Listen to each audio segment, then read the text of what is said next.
Welcome back to What Arty Noobs with General Disturbance. This is a VK3001H. That's a tier 5 German medium tank. I almost said heavy, but it used to be a heavy. And it's located on the north spawn of Cliff under the command of Wazwulf of the Quinn clan. Now, I get the feeling that that gun he's actually using is the 7.5 centimeter, the Waffe. I'll just check that right now. Well, yep, 135 alpha, 157 millimeters of pen, and 1,117 meters per second on the shell velocity. Okay, the VK3001H, what can I tell you? Well, originally it was designed to have the same armor all the way around, 15 millimeters of hull armor all the way around, the front, the sides, and the back. The turret was supposed to have 80 millimeters at the front, 60 at the sides, so it was supposed to be fairly tough. But really, to get the best out of this tank, you really need to angle the armor and actually act in a diamond way. As you can see there, he's angled like a diamond with one corner facing the enemy, and that actually increases the value of the armor because, of course, it's angled armor. Actually, you have to cross more metal for the shell to actually penetrate into the tank. So it's not actually presenting 50 millimeters, it's actually presenting about 60s or about 60 millimeters, I think, actually, overall. The gun, as I said, 135 millimeter and 135 alpha, rather. The thing is that you actually get a choice of a lot of guns on this tank, because it actually has quite a few different types. This is the tier 7 gun, so it's the best one they actually have. Okay, we've got a Tyran there. It's a tier 6 game with tier 4 tanks in it. Gets one into the QU1NN, the auto-reloading KV1. Apart from the DW2, this is the first tank on the German tech tree on the way up to the Tiger. Of course, this was the first tank that was actually known as the Panzerkampfwagen 6. That was the name of the project that they were actually using to make this vehicle.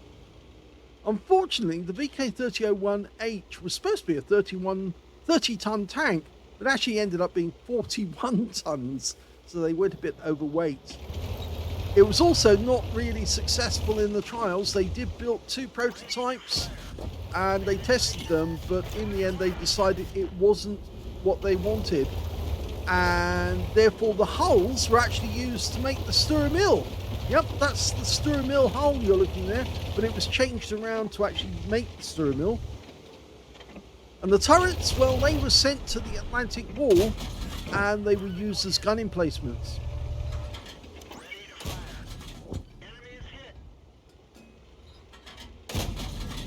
It does have fairly good pen and accuracy.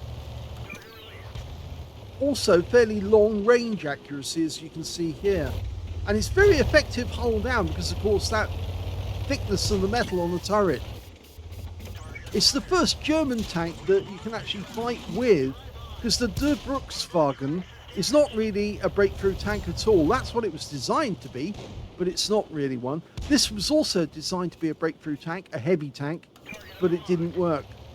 So, of course, after this, they actually went to the VK3601, and then after that, they went to the Tiger designs, the ones that actually eventually ended up to be the Panzerkampfwagen 6 Ausführung A.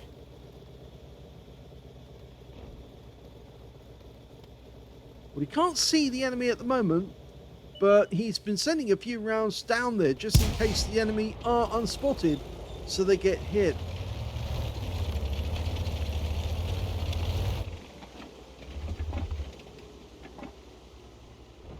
We know there are some tanks down there. There's a Cavalier and a KV1SA.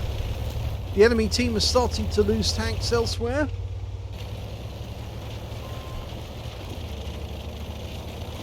Okay, he's decided to move up. Oh, okay, we do have a target, and it's a KV1SA, and I guess the feeling he's too far back to actually see us. And we're getting nice hits into him. He lost the lock, so he's going to have to move forward, regain it. Ah, there you go. Can take him out now. He's reloading with a premium round. Gets him with one shot. There's a duck there as well, the AMX-40.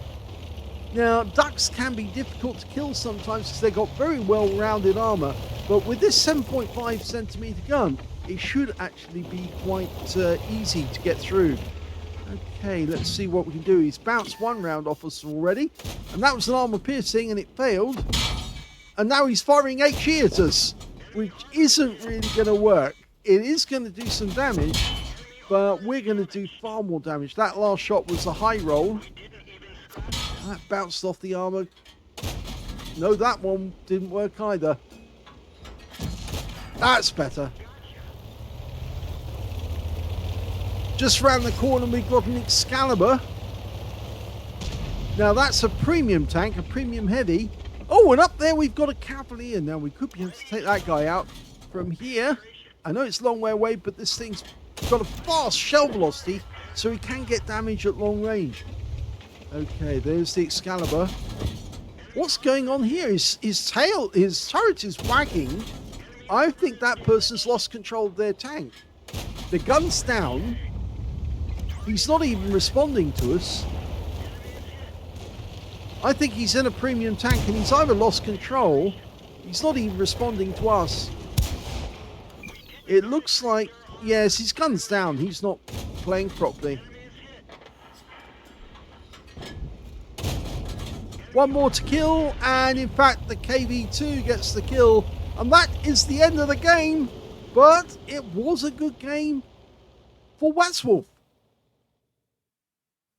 Well, Wazwulf did incredibly well in that game because he got an ace tanker in the VK3018. It's not difficult to it is difficult rather to get a good game because this tank is so poor. Most of the time you get taken out by tier 6s in a tier 6 game. But he managed to get a 5 for effect for doing more damage than hit points to his own vehicle, and he got a duelist for taking down 2 tanks who damaged him. Let's have a look at his team score. Well, the highest damage in the game actually went to the QU1NN on our team. 2,540 hit points, but he didn't survive the game. Second highest damage went to Wazwulf with 2,447. And the third highest damage went to the T150 on our team with 1,257. When it came to kills, it was Wazwulf who did the best with 3.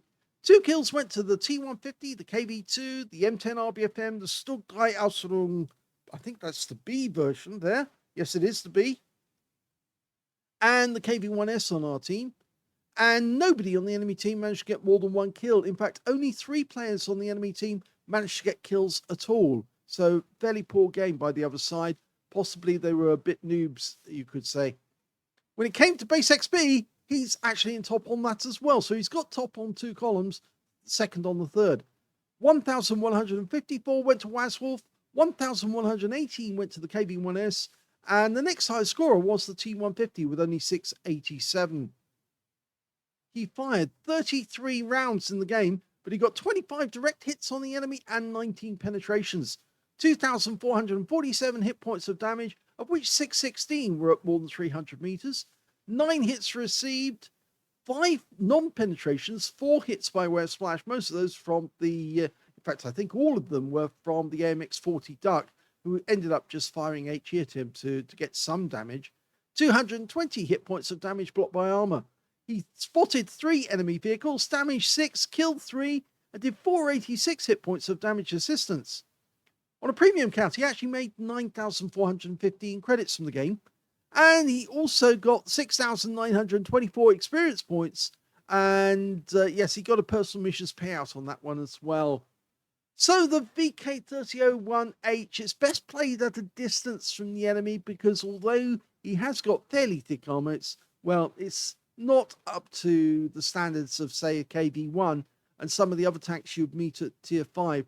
You're more likely going to get taken out by the enemy unless you play very cautiously and very carefully. The best gun to get is the 7.5 centimeter Waffe gun, which is the tier 7 gun that Wazwulf was using. But you can get the derp gun. You can get the 105mm, which can do 350 derp, and then derp the enemy that way. Although that's more of a short range weapon. And of course, if you are short range, you're much more likely to be hit by the enemy. So it's probably better to play this tank at a longer range and hope that the enemy doesn't get shots on you. But it is a fun tank to play, and Wazwulf did get an ace tanker in it. So I hope you enjoyed that replay. If you did, please give this video a like, do subscribe to our channel, leave a little comment down below because it feeds the algorithm, and thank you for watching.